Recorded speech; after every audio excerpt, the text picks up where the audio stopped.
For the past few years, we've talked about four themes that have been in place in the global economy and have been impacting investors in their investments. They are moderate levels of global growth, low levels of global inflation, and the policy responses, low levels of rates, and non-traditional easing like quantitative easing.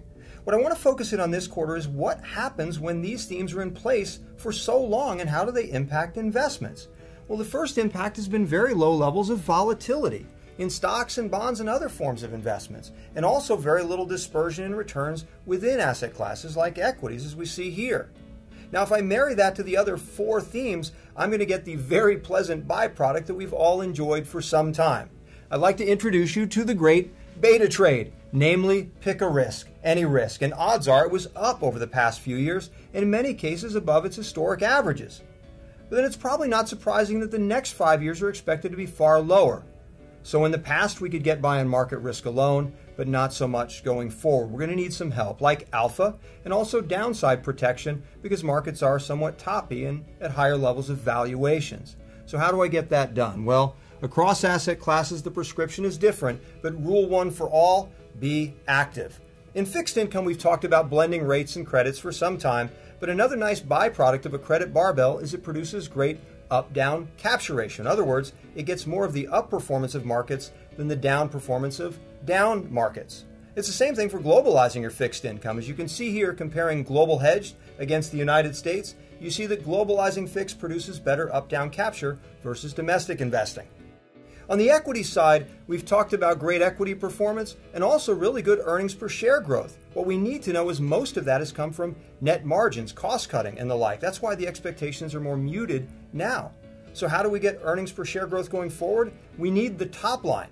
Now, if we can do that and generate things like great sales growth and do it over time so that the earnings per share growth is very strong, we can obviously get great outperformance.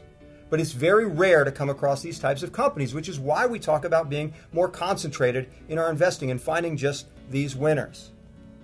There's also another interesting way to do this within equities, which is focus on characteristics which do produce alpha, but also possess downside protection, like free cash flow generators. It's a very flexible little fellow, free cash flow generation.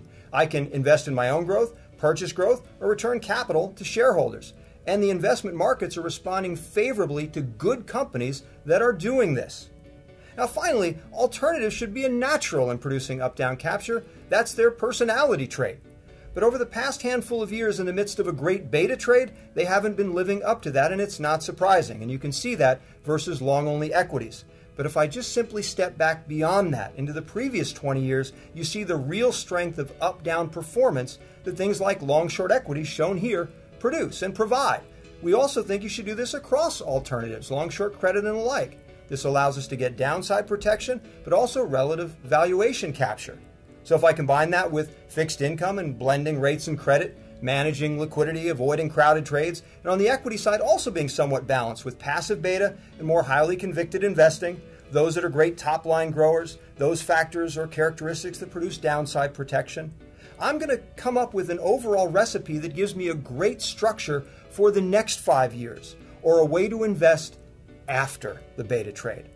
Thanks as always for joining, and I look forward to seeing you next quarter.